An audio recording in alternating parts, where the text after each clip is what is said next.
Hello అండి, నేను Ashadeep. Welcome to ఆ ఛానల్. స్ప్రింగ్ అయితే స్టార్ట్ అయిపోయింది. ఎక్కడ చూసినా ఈ చెర్రీ బ్లాసమ్స్ అయితే ఫుల్గా బ్లూమింగ్లో అయితే ఉన్నాయి. వింటర్ అంతా ట్రీస్ అన్నీ లైఫ్ లేనట్టుగా ఉంటాయి కదా.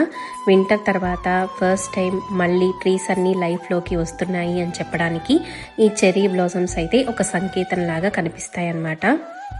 ఈ చెర్రీ బ్లాసమ్ ఫ్లవర్స్ అనేవి ఓన్లీ వసంత ఋతువులో మాత్రమే కనిపించే స్పెషల్ ఫ్లవర్స్. ఇవి జపాన్ కంట్రీకి అయితే చాలా ప్రసిద్ధమైన ఫ్లవర్స్ అన్నమాట. వాటిని సకురా అని కూడా పిలుస్తూ ఉంటారు. ఈ ఫ్లవర్స్ చాలా చిన్నగా, డెలికేట్గా, లైట్ పింక్ కానీ లేకపోతే వైట్ కలర్లో కానీ ఉంటాయన్నమాట. చూడ్డానికైతే చాలా అందంగా, చాలా అట్రాక్టివ్గా కనిపిస్తూ ఉంటాయి. ఇవి చాలా తక్కువ టైమే ఉంటాయి అన్నమాట. మోస్ట్లీ 1 to 2 weeks మాత్రమే ఉంటాయి ఈ ఫ్లవర్స్.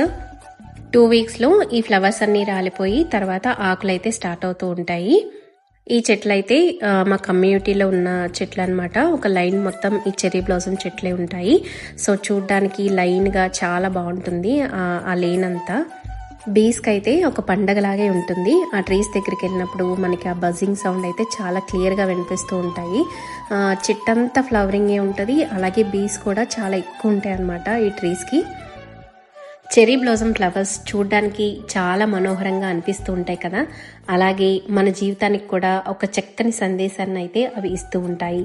అదేంటంటే జీవితం అనేది చాలా చిన్నది, అందుకే ప్రతి క్షణాన్ని ఆనందంగా గడపాలి అనేది ఈ చెర్రీ బ్లాసమ్స్ నుంచి మనమైతే నేర్చుకోవచ్చు.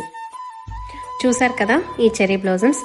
మరి అందరూ ఈ చెర్రీ బ్లాసమ్స్ లాగా ప్రతి క్షణాన్ని ఆనందంగా గడపాలని కోరుకుంటూ ఈ వీడియో కనుక నచ్చితే లైక్ చేసి, షేర్ చేసి మీ ఫ్యామిలీస్ అండ్ ఫ్రెండ్స్కి ఫార్వర్డ్ చేయండి. Thank you for watching.